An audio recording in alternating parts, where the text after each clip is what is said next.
What's up everyone, it's Aaron from Rudy Visuals. Great to see you all again today, and in this video we're talking all about microphones, specifically comparing these two microphones. This is the Rode VideoMic Go II and this is the Sennheiser MKH 50. To answer that age-old question, does more money equal more better? Yes. Thanks for watching.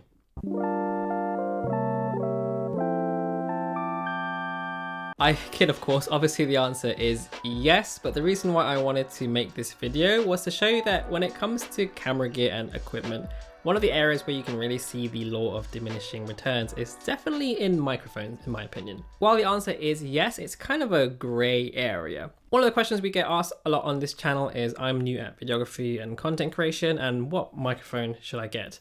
And in all honesty, it's really hard to answer that question because it really depends on so many things like your budget, what kind of camera you're using, what the intended purpose of the audio recording is, etc, etc. And when it comes to mics, there's a lot of choice out there, from shotgun mics, lav mics, wireless mics, podcast style mics, at all vastly different prices. This MKH 50 is what we use now as our sort of main dialogue microphone, usually for indoors, but this $40 Rode VideoMic was actually the first mic I ever used, and this Rode VideoMic Go II is actually the microphone I'd recommend to most people right now who are looking for that first decent mic for YouTube content, for vlogging, interviews, and that sort of thing for less than $100. Now, full disclosure, I am not a sound expert by any means. I'm just an enthusiast, so don't take what I say as the be all and end all. There's also a whole lot of microphones between these two at every single price point. There is definitely something for everyone, and no mic is going to be perfect at everything. So just do keep that in mind, but I do think it's interesting to see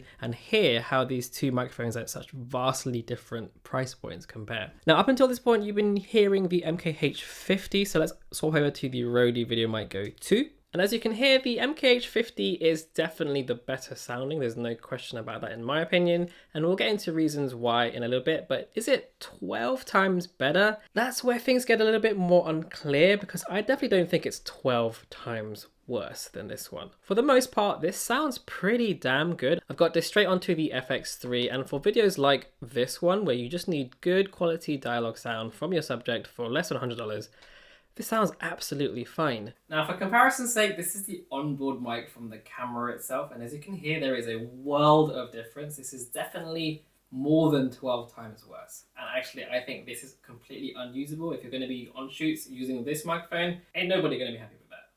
So the value you're getting from this cheap Rode for a relatively small outlay to make your audio so much better, for me, is a no-brainer. I still actually use this even today as a backup sound option for like scratch audio, for example, or when I'm just covering like events. I don't want to bring like my XLR equipment with me and I just want to use some like ambient sound or some decent dialogue. This is such a big upgrade over the onboard mic on your camera. It is also a super cardio shotgun microphone, meaning it will capture what you point it at and it will try and suppress everything else off axis. For your money, you get a super light and compact mic with a rugged build quality. It doesn't feel particularly premium, by the way. It is quite plastic, but at this price point, I think it's a fair compromise. I do love the fact that it comes with a foam windshield as well as this anti-shake and anti-vibration mount. And it's also really easy to use. It's literally just plug in and play and you're pretty much good to go, besides just adjusting the audio levels on your camera. It doesn't need any additional power, no batteries, and it's also compatible with smartphones if you're shooting content that way.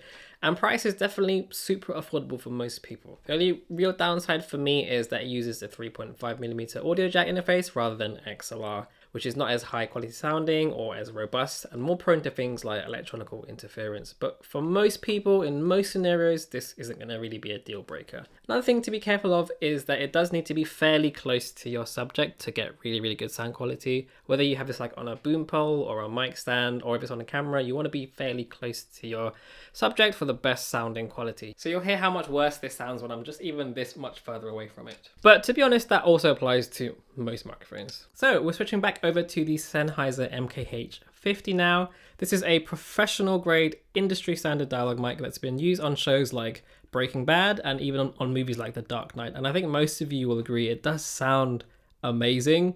It has this really kind of like dark and rich sound. It retains the low end in people's voices, but without overwhelming the mids and highs, which is something that cheaper mics struggle with. They can be really top heavy on the bass, but really overpowering in an unpleasant way. the MKH50 gives you a really nicely balanced vocal tone that's crisp and very pleasing to the ears. I also think it's awesome just how tiny it is, but it is extremely rock solid. It feels super robust but lightweight. And like the Rode VideoMic Go II, this also has a super cardioid pattern, which focuses on what you point it at and regresses everything else off axis. So it's an ideal mic for picking up dialogue, particularly indoors. The MKH50 can be used outdoors as well, but it's quite sensitive to wind noise, so you really do need something like a wind muff or capsule for best results. Speaking of which, so now we're outside with the Sennheiser MKH50 and we have a windshield on it. There's a fair bit of background noise outside. You'll hear some trees and traffic and whatnot and wind. There is also a plane overhead right now as we speak, so that should be a pretty good test. Now where you'll hear the difference in quality between these two mics is in situations like this, where you will still hear a lot of that background noise. However, the noise will be a lot less distracting and a little bit more appealing to the ears, whereas with the cheaper microphones, that isn't always the case. As you can hear outside, this sounds absolutely fantastic. So here's a quick test of the Rode in an outdoor situation, in a situation where it's not too noisy, but there is a little bit of background noise, some wind, some nature and squirrels and whatnot. And as you can hear, it sounds pretty good outside. It's probably not quite as good as the Sennheiser in terms of like reducing some of that background noise. You might hear some cars and stuff and whatnot, but in most situations it's perfectly fine. If it gets a little bit too windy, too noisy, then it can be a little bit of a problem, I find, in sort of like very crowded, like loud environments. But in situations like this where you just need to get some nice vocals for like a vlog situation, something like this, absolutely fine. And here's everything that you get inside the box with the MKH50. Pretty much everything that you'll need, but bear in mind you'll need to buy your own XLR cable and something to protect from the wind. Another thing to bear in mind is that this does require phantom power to power it on, so you'll need like a camera or an audio recorder that can provide that. The main reason I love this mic personally is that it just seems to do everything really well. So you could use this for dialogue inside, for outside, for singing, you could use it for instruments. I actually use this microphone to record a lot of guitar stuff.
You could also use it for podcasts, you could use it for YouTube, interviews, sound effects. It really just does everything really well, and I find it can pretty much be used in almost any situation. So I guess it comes down to the big question, which is it 12 times better than the Rode VideoMic Go II? Now, I'm going to swap back and forth between the two of them now. And I'd love to hear what you guys think, so do let me know down there in the comment section below. Now, to my ears, unquestionably, this is the better microphone, but I'm not sure that it's 12 times better. Is this Rode going to do a reasonable enough job that's going to be good enough for most scenarios? I think for over 90% of you, definitely this is going to be a great choice. Even if you're a seasoned pro, this is still a great backup mic, or just to use it for scratch audio. And let's be honest, more than $1,300 is just a ridiculous amount of money for most people to spend on a microphone, regardless of if you're a professional or just a hobbyist or a YouTuber. Now, obviously this has the advantages of being XLR. It's got much better, self noise. It's a lot quieter in terms of background noise. It's better sounding. So there's gonna be a situation where the MKH50 is gonna be better than the Rode. It's just not many people are gonna be in that situation. That being said, I've been using quality entry level to mid pro level mics for some time. Everything from a Rode VideoMic Pro 2, this Rode NT-G5, which is also amazing. And I think it's like the MKH50 is kind of like tasting your first ever really expensive steak, like a filet mignon. I wouldn't say it's multiple times better than a really nicely cooked cheap rump steak, and you pay proportionally more for each small increase in quality. But once you've had that filet mignon for the first time, it's kind of really hard to go back to the rumstick. And that's kind of what it's like for me with these microphones. It's kind of goes beyond logic. So for me personally, even though this is ridiculously expensive, it's worth it for me, but I know that I'm in that 10%, and for $100 or less, this is still gonna be amazing. It sounds damn good, and it's still a viable option. There's absolutely nothing wrong with using this on shoots if that's what your budget allows, and just shows that there are good mics out there at every single price point that are still gonna do a really good job.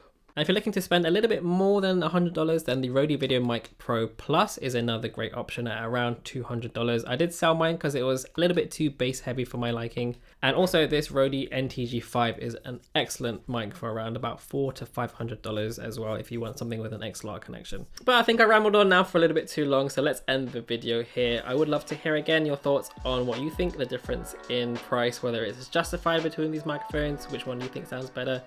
And if you're a fellow content creator, let me know what mics you're using as well. Anyway, that's going to do it for this video. If you reached this far, thank you so much for watching. And if you found this video helpful, hit that like button, subscribe, hit the bell notifications, all that good stuff that the YouTube algorithm likes. And you can also follow us on socials down here. And if you have any questions, leave them down there in the comment section below as well. Guess I'll see you on the next one. Peace.